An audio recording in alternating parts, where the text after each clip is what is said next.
골로새서 2장 18절 19절 말씀 다 같이 한 목소리로 받들어 읽도록 하겠습니다. 아무도 꾸며낸 겸손과 천사 숭배를 이유로 너희를 정죄하지 못하게 하라. 그가 그 본 것에 의지하여 그 육신의 생각을 따라 헛되이 과장하고 머리를 붙들지 아니하는지라.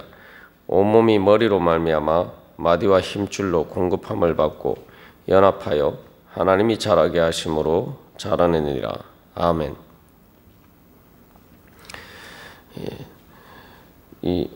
어제 말씀을 통해서 육신의 생각을 따라 헛되이 과장하는 문제에 대해서 살펴보았습니다. 우리가 신앙생활을 할 때에 우리의 신앙생활을 통해서 그것들이 우리에게 어떤 효과를 가져다 주느냐, 다시 말하면 헛되이 과장하게 만드는 신앙생활을 하고 있지 않느냐, 아니면은 정말 참된 영과 진리로 예수 그리스도를 예배하는 그러한 예배를 드리는 그러한 삶을 살아가고 있느냐, 이 두 가지를 우리가 잘 분별할 수가 있어야 됩니다. 그래서 이 거짓 교사들의 문제는 헛되이 과장하는 신앙생활을 하고 있었다는 거죠. 우리가 신앙생활 할 때에 많은 경우에 우리가 이 헛되이 과장하는 그런 신앙생활을 하고 있다면은 그것은 바로 우리가 예수 그리스도를 붙들고, 우리의 머리 대신 예수 그리스도를 붙들고 신앙생활하는 것이 아니라 예수 그리스도를 믿는 것처럼 보이지만 우리가 은연중에 사실은 육신의 생각을 따라서 신앙생활하고 있을 때가 많다는 거죠. 헛되이 과장한다라고 할 때 헛되이라는 말은 실속이 없단 말이죠. 실체가 없단 말이죠. 보면은 어떤 사람들은 뭐 말하는 것을 보면은 정말 신앙이 좋은 것처럼 보이는데 정작 뭐 우리가 말하고 또 우리가 아는 지식에 따라서 다 완전하지는 않지만 생각보다 그렇게 말하지 않는 다른 사람들보다 오히려 더 신앙이 없는 삶의 어떤 성화의 열매로 또 헌신의 열매로 그 삶이 나타나지 않는 것을 볼 때가 많습니다. 심지어 또 말만 들어보면 정말 신앙이 좋은 것처럼 보이는데 오히려 다른 사람들보다 더 이렇게 죄를 짓는 그런 사람들도 있단 말이죠. 그게 다 이제 헛된 것이죠. 결국 그가 막 신앙적인 것처럼 얘기하는 것들이 꾸며낸 겸손이고 과장하는 것, 즉 이 교만한 허풍에 불과했다라는 것을 우리가 발견하게 됩니다. 그래서 우리 자신에 대해서도 내가 정말 이 신앙생활이 정말 이 알고기 익어가듯이 알고기 익으면 이 고개를 숙인다. 우리가 이런 이야기도 합니다만 내가 정말 내 영혼의 내면이 이렇게 충만하게 실하게 채워지는 그런 신앙생활을 하고 있느냐, 우리가 우리 자신을 돌이켜보고 분별할 수가 있어야 됩니다. 만약에 그렇지 못하다면은 내 신앙생활이 여전히 육신의 생각을 따르고 있는 것이구나 라고 깨달아 알게 됩니다. 그래서 이제 대표적으로 지금 거짓 교사들이 자랑하는 천사 숭배는 아니더라 할지라도 하늘에서 천사들이 드리는 그 천상의 예배에 참여한다. 그것을 이제 사실은 이 거짓 교사들이 자랑한다라고 볼 때에 실제로 그러한 그저 육신의 생각을 따라서 상상으로 만들어낸 또 잘못된 그러한 환상이 아니라 실제로 그 천상의 예배를 경험한 사람들이 어떤 행동을 보이느냐, 그 삶의 어떤 열매로 나타나느냐를 보았을 때 우리가 이제 구약에서 이사야 선지자, 또 신약에서 사도 바울, 이렇게 대표적으로 두 사람의 경우를 보면은 어떤 것이 참된 예배인지를 알 수가 있습니다. 그래서 이 구약의 이사야 선지자가 보면은 성전에서 거룩하신 하나님을 만나게 되죠. 그래서 거기서 천사들이 바로 거룩하신 하나님을 찬양하는 것을 보게 됩니다. 그 말 그대로 이 이사야 선지자의 그러한 체험이야말로 이 천상의 예배에 참여하는 전형적인 그러한 체험이죠. 근데 그 이사야 선지자가 그런 그 체험을 하게 되었을 때에, 그 천상의 예배에 참여했을 때에 어떻게 변화가 됩니까? 다시 말하면은 이 과장하지 않고 오히려 참으로 꾸며낸 겸손이 아니라 진짜 겸손하게 되죠. 우리가 기억해야 그 이사야 선지자가 뭐 죄인이 아니었단 말이죠. 죄인이 아니고 이사야 선지자는 그때 당시도 이미 선지자였고, 어떻게 보면 이스라엘에서 가장 의롭고 거룩한 사람들 중에 하나였습니다. 이미 하나님의 계시를 받아서 선지자 사역을 하고 있는 사람이었는데, 거룩하신 하나님을 만났을 때에 바로 자기가 죄인임을 깨닫게 되죠. 화로다 나여 망하게 되었도다. 그래서 우리가 생각해 보면은 또 이사야 선지자가 뭐 이 거짓 교사들이 주장하는 구약의 율법이나 뭐 이 금식을 하는 문제나 뭐 이런 문제에 있어서 누구보다 더 이렇게 그런 것들을 열심히 행하지 않았겠습니까? 그런데도 불구하고 이사야 선지자는 화로다 나여 망하게 되었도다. 그렇게 고백하게 된다는 것이죠. 그랬을 때 바로 하나님께서 그의 죄를 사해 주시는 사죄의 은총을 받게 되죠. 그래서 우리가 이 예배를 통해서 어떤 하나님을 만나야 되느냐? 신약의 요한계시록에서 천상의 예배에 대해서 이야기를 할 때에 어린 양 대신 예수 그리스도를 찬양하는 것에 대해서 이야기하고 있습니다. 우리가 진짜 뭐 환상이 아니라 실제로 우리가 예배 중에 또 기도와 말씀 가운데 하나님과 인격적인 교제 가운데 참된 그 하나님께 드리는 예배에 참여할 때에 우리는 그때마다 어린 양 대신 예수 그리스도를 만나야 돼요. 그 어린 양 대신 그냥 예수 그리스도, 어린 양이라고 하는 것은 우리를 위해서 십자가를 지신 예수 그리스도죠. 그 예수님 앞에 설 때에 바로 내가 죄인됨을 깨달아 알게 된다는 거죠. 이사야 선지자가 바로 거룩하신 하나님을 만났을 때 자기의 죄인됨을 깨닫게 알고, 근데 그 죄에서 자기의 죄를 사해 주시는 하나님을 만나게 됩니다. 여기서 자기가 죄사함을 받는 것은 자기의 공로가 아니라 자기가 율법을 지켜서나 금식을 하거나 여러 가지 금욕적인 생활을 해서가 아니라 하나님이 은혜를 베풀어 주시는 거죠. 말 그대로 이건 은혜예요. 그래서 예수님 하나님을 만났을 때에 사죄 은총을 경험하기 때문에 결국 하나님의 영광을 경험하게 되면은 우리는 항상 겸손하게 됩니다. 그래서 내가 진짜 진정한 제대로 된 신앙생활을 하고 있느냐라고 봤을 때에 내가 겸손해야지, 내가 자랑하면 안 되지, 내가 교만하면 안 되지, 이래서 우리가 겸손해지는 게 아니라 실제로 하나님의 영광 앞에 서게 되면 우리는 우리 자신의 하나님의 영광에 비교했을 때 너무나도 초라하고 또한 죄인인 우리 자신을 발견하게 되기 때문에 거룩하신 하나님 앞에서 거룩하지 않은 우리 자신을 발견하기 때문에 우리는 겸손해질 수밖에 없는 거예요. 이건 누가 겸손해라, 내가 겸손해야지, 이렇게 생각해서 겸손해지는 게 아닙니다. 저절로 겸손해지게 돼요. 그러면은 바로 거기서 어떤 문제가 해결되냐? 바로 죄의 근원적인 문제, 원죄의 문제가 거기서 해결되는 거예요.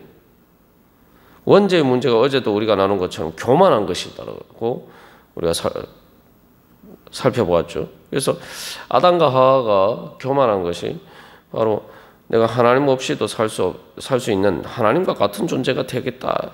너희들이 될 것이다. 바로 그러한 뱀을 통한 사탄의 유혹에 넘어갔기 때문이죠. 모든 죄의 교만은 바로 거기에 있는데, 우리가 하나님을 진짜 참 살아계신 하나님을 우리가 예배 중에 만나게 되면은 내가 하나님 없이는 살 수 없구나. 내가 하나님 없이는 하나님을 믿고 의지하지 않고는 내 어떤 공로로도 구원받을 수 없는 나는 죄인이구나. 이것을 깨달아 알게 되는 거예요.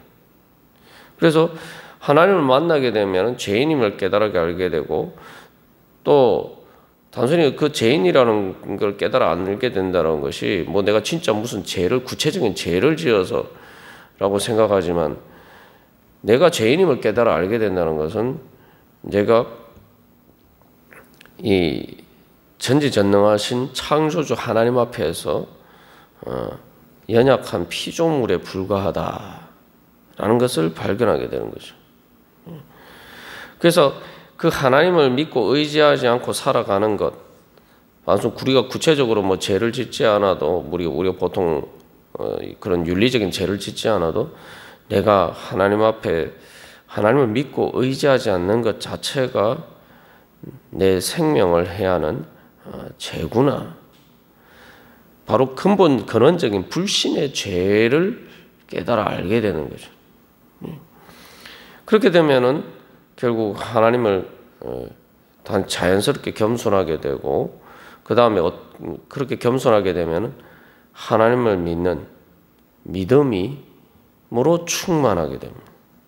내가 겸손해져야지 하나님을 믿고 의지하는 거죠. 육신의 생각을 따른다는 것은 하나님을 믿고 의지하지 않고, 그들어 보면 신앙적인 것처럼 보이지만 자기가 행한 어떤 것, 율법을 행하거나 뭐 금욕적으로 자기 부인을 하면서 산 것, 그래서 내가 이렇게 살았는데, 내가 이렇게 했는데, 이런 것을 의지하지만 그런 것들이 다 소용없다. 하나님 앞에서 다 소용없고 오직 하나님의 은혜만이 나를 구원할 수 있다.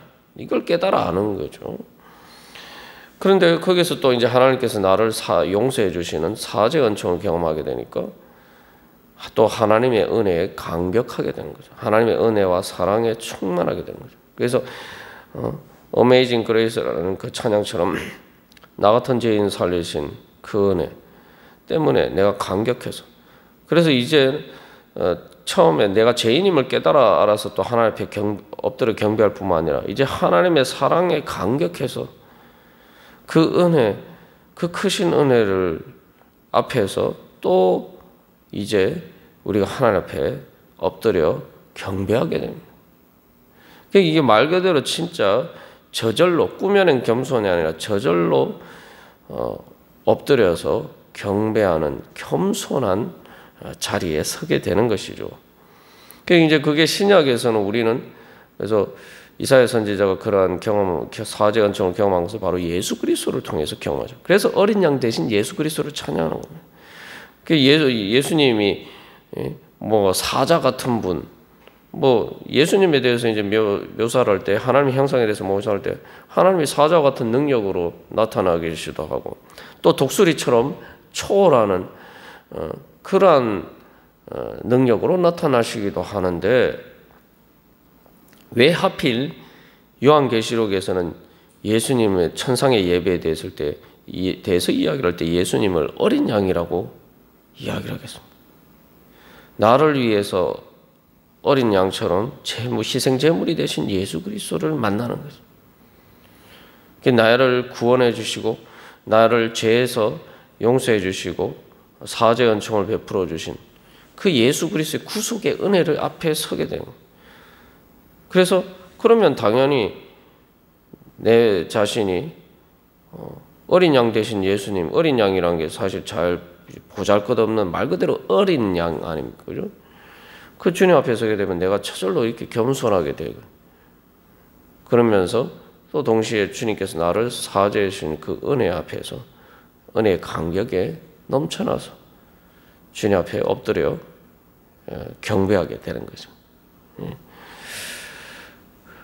그랬을 때에 그 다음에 이제 이사야 선지자의 반응을 보면은, 내가 누가 우리를 위해서 갈 거라고 삼위일체 하나님의 그 음성에 대해서 주여 내가 여기 있나이다. 나를 보내소서. 이제 하나님의 소명에 응답하는 자리까지 나거든요. 이게 하나님의 은혜에 빚진 자로서 내가 이렇게 하나님의 은혜를 받았는데 내가 이 하나님의 은혜를 어떻게 하면 갚을 것인가. 여기 이제 중요한 것이 이 헌신에 대한 고백이 나오는데 이 헌신에 대한 고백이 내가 하나님께 뭐 이렇게 뭐 이런 일을 했다, 뭐 또 저런 일을 했다, 어떤 내 공로 개념이 아니죠. 뭡니까? 사도 바울이 고백하는 것처럼 내가 죄인에게 쓰고 내가 하나님 앞에 빚진 자로서 내가 어떻게 하면은 하나님의 은혜를 갚으면서 살 것인가? 여기에는 공로 사상이 전혀 조금이라도 끼어들 여지가 없는 거죠. 내가 하나님의 은혜에 감격해서 내가 하나님의 은혜, 이 은혜의 빚을 어떻게 내가 이 하나님의 은혜를 어떻게 조금이라도 내가 갚을까? 그래서 주여 내가 여기 있나이다. 나를 보내소서. 그래서 이 예배를 통해서 이제는 헌신과 내가 하나님과 사람들을 겸손하게 섬기는 바로 그러한 사명의 비전을 보게 되는 거죠. 이게 참된 예배고, 내가 진짜 예수 그리스도를 만나는 그런 참된 신앙생활을 하고 있느냐. 그래서 여기 천사 숭배라는 것도 천사들의 천상의 예배라고 할 때는 이것은 내 육신의 생각을 따라서 만들어낸 가상의 존재, 진짜 천사가 아니고, 그죠? 그러니까 그런 예배, 그렇게 이제 예배를 드렸을 때는 영적인 변화들이 없어요. 방금 이사야 선지자가 하나님을 만났을 때나 그 만난 결과로 나오는 그런 이 겸손과 믿음과 또 하나님에 대한 은혜의 감사와 사랑의 충만과 감격과 또 그렇기 때문에 하나님의 은혜에 대해서 겸손하게 헌신하고자 하는 그러한 이 삶의 변화들이 나타나지 않는단 말이죠. 왜냐하면 거기에는 가장 중요한 이 모든 것들을 가능하게 하신 우리의 죄를 용서해 주신 사죄 은총을 구속의 은혜를 베풀어 주신 예수님을 만나지 않았기 때문에 우리들의 예배, 참된 예배, 머리를 붙들지 아니하는지라 19절의 이야기는 머리 대신 예수 그리스도, 그러니까 예수 그리스도를 경배하는 것이 어린 양 대신 예수 그리스도를 경배하는 것이 참된 예배이고 또 우리가 바라봐야 될 비전이 그겁니다. 요한계시록에서 이 사도 요한이 본 비전이 바로 그것이고 또 우리가 교회가 또 우리가 성도가 바라봐야 되는 비전이 그거죠. 그래서 왜 사도 바울이 골로새서 이 지금 거짓 교사들의 문제에 대해서 이야기를 하기 전에 예수 그리스도를 통한 구속의 은혜에 대해서 이야기를 하고 있는 이유가 바로 그겁니다. 그래서 바로 그러한 예수 그리스도를 보고, 그래서 우리의 비전은 뭐냐면 예수 그리스도를 보고, 그래서 어린 양 대신 예수 그리스도를 경배하는 그것이 바로 참된 비전이고 참된 예배라는 거죠. 그렇게 예수님을 우리가 만날 때마다 우리의 삶이 자연스럽게 변화가 되는 거죠. 그래서 우리가 오늘도 기도하면서 나갈 때에 이 시간 우리가 오늘 찬양한 것처럼 내 진정 사모하는 친구가 되시는 예수님, 바로 그 어린 양 대신 예수님을 만나고 그 예수님을 경배하는 가운데 그 예수님을 보고 그 예수님 앞에서 또 내 자신을 보고 또 그래서 그 사랑과 은혜와 능력으로 충만하게 되기를 소망하면서 우리 주님 앞에 나가기를 간절히 사모합니다. 다 같이 기도드리시겠습니다.